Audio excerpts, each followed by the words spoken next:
అందరికీ నమస్తే అండి. మన ఆంధ్రప్రదేశ్ రాజకీయాల గురించి ఢిల్లీ స్థాయిలో జరుగుతున్న చర్చ ఏంటో తెలుసా? ఢిల్లీలో కొంత నేషనల్ మీడియా వర్గాల్లో కావచ్చు, కొన్ని విభాగాలు, కొన్ని శాఖల కేంద్ర మంత్రుల్లో కావచ్చు, ఒక అంతర్గత చర్చ ఏమిటో తెలుసా? ఆంధ్రప్రదేశ్ రాజకీయాలు ఒకప్పుడు బీహార్, ఒకప్పుడు ఉత్తరప్రదేశ్ కంటే వరస్ట్గా ఉన్నాయి. దేశం మొత్తం మీద ఆంధ్రప్రదేశ్ రాజకీయాలు చెత్తగా ఉన్నాయి, వరస్ట్గా ఉన్నాయి. ఎందుకంటే సాధారణంగా రాజకీయాల్లో ప్రత్యర్థులు ఉంటారు, కానీ శత్రువులు ఉండరు.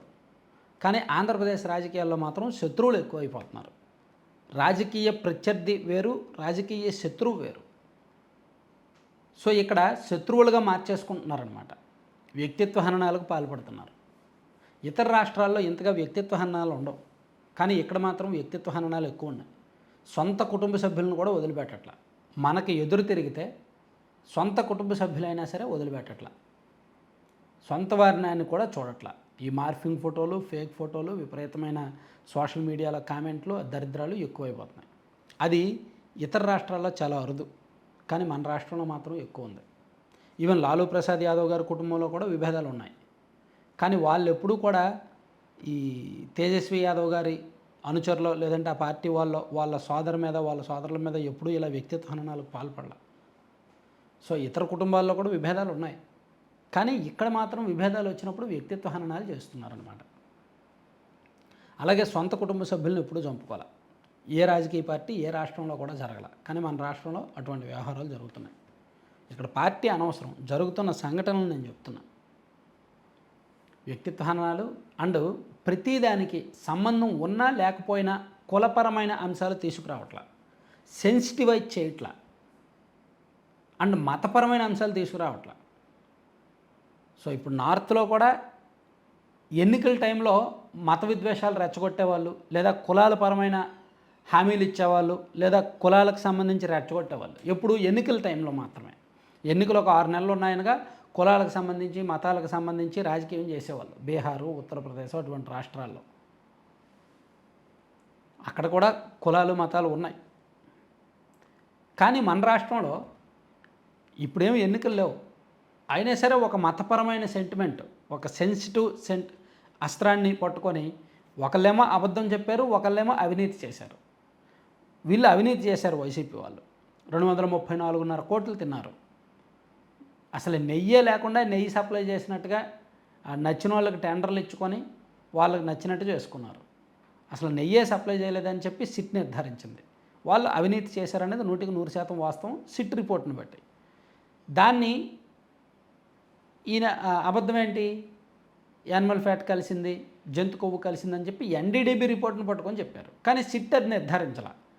ఇక్కడ చంద్రబాబు నాయుడు గారు చెప్పడానికి ఆధారం ఏంటయ్యా అంటే జూలైలో వచ్చిన ఎన్డీడీబీ రిపోర్ట్ కావచ్చు, 2024 జూలైలో వచ్చిన ఎన్డీడీబీ రిపోర్ట్ని ఆధారంగా ఆయన అలా మాట్లాడి ఉండొచ్చు.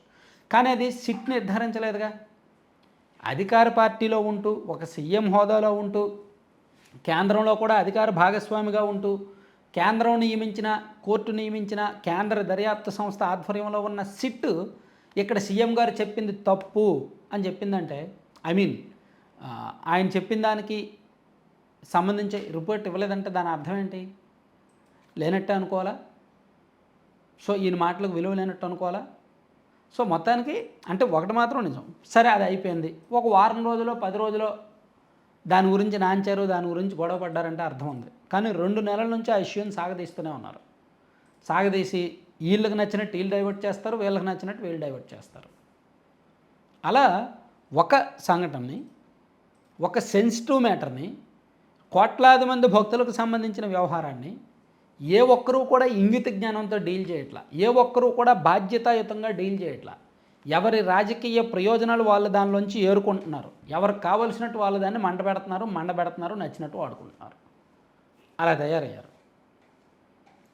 సో అంటే మతాల్ని, కులాల్ని, కుటుంబాల్ని దేన్ని కూడా రాజకీయ ప్రయోజనాలకు వదలట్లేదు, రాజకీయ ప్రయోజనాల కోసం.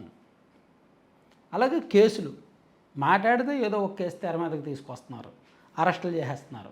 రాజకీయ ప్రత్యర్థులను అరెస్టులు చేయడం చాలా తక్కువ, చాలా అరుదు. తమిళనాడులో జరిగేవి. కరుణానిధి గారు అధికారంలో ఉన్నప్పుడు జయలలితను అరెస్ట్ చేసేవాళ్ళు, జయలలిత అధికారంలోకి వచ్చాక కరుణానిధిని అరెస్ట్ చేసేవాళ్ళు. తమిళనాడులో జరిగేవి. కానీ ఇతర రాష్ట్రాల్లో చాలా తక్కువ ఉండేది, ఇంత కక్ష సాధింపు ఉండేది కాదు. మన రాష్ట్రంలో మాత్రం అది జరుగుతుంది. అండ్ ప్రతిపక్ష పార్టీలకు సంబంధించిన కార్యాలయాల మీద ఇప్పటి వరకు దేశంలో ఏ రాష్ట్రంలో కూడా దాడులు జరగల. కానీ మన రాష్ట్రంలో 4 ఏళ్ల కింద దాడి జరిగింది ప్రతిపక్ష పార్టీ కార్యాలయం మీద. అంటే దేశవ్యాప్తంగా ఎక్కడా లేనటువంటి దారుణాలు, దరిద్రాలు, రాజకీయ దరిద్రాలు అన్నీ కూడా మన రాష్ట్రంలో వరుసపెట్టి జరుగుతూనే ఉన్నాయి, ఒకదాని తర్వాత ఒకటి, ఒకదాని తర్వాత ఒకటి. ఈ ఆంధ్రప్రదేశ్ రాజకీయాలు ఇంతకంటే హీనంగా వెళ్ళవలే అనుకున్న ప్రతిసారి మరింత హీనానికి వెళ్తున్నాయి. దేన్ని రాజకీయ ప్రయోజనాల కోసం వదిలిపెట్టట్లేదు. చివరికి దాడులు చేసుకుంటున్నారు, అవసరమైతే డైవర్ట్ చేసేసుకుంటున్నారు, ఫ్రస్ట్రేట్ అయిపోతున్నారు, పర్సనల్గా కుటుంబాలను అడ్డం పెట్టి తిట్టుకుంటున్నారు, అడ్డు అదుపు లేకుండా వరుస లేకుండా తిట్టుకుంటున్నారు అనేది టాక్ అక్కడ అలా ఉందన్నమాట. నాకు ఈ విషయం ఎవరు చెప్పారంటే, అంటే నేను సోర్స్ రివీల్ చేయకూడదు, కానీ ఒక ఎంపీ గారు ఈ మధ్య కేంద్ర మంత్రి గారిని కలిసినప్పుడు కేంద్ర మంత్రి గారు ఎంపీ గారితో అన్నారంట, ఏమయ్యా మీ రాష్ట్రంలో మరీ చాలా దారుణంగా ఉన్నాయి పాలిటిక్స్, బీహారు, ఉత్తరప్రదేశ్లో ఒకప్పుడు 1980s 90sలో ఉండేవేమో, అంతకన్నా వరస్ట్గా మీ రాష్ట్రంలో ఉన్నాయి, దేశంలో ఎక్కడా చూడలేదు ఎంత చెత్త అన్నారట. సరే, అది పక్కన పెడితే అలాగే నేషనల్ మీడియాలో కూడా ఒక ప్రతినిధి ఎవరితోనో మాట్లాడే సందర్భంలో ఇదే తరహా టాక్ బయటకు వచ్చింది. అంటే ఇంత వరస్ట్ టాక్ ఉందన్నమాట ఆ స్థాయిలో, ఢిల్లీ స్థాయిలో, జాతీయ స్థాయిలో మన రాష్ట్రం మీద, మన రాష్ట్ర రాజకీయాల మీద ఉన్న అభిప్రాయం అది. మీరేమంటారు, నిజమా కాదా అనేది కామెంట్ చేయండి. Thank you.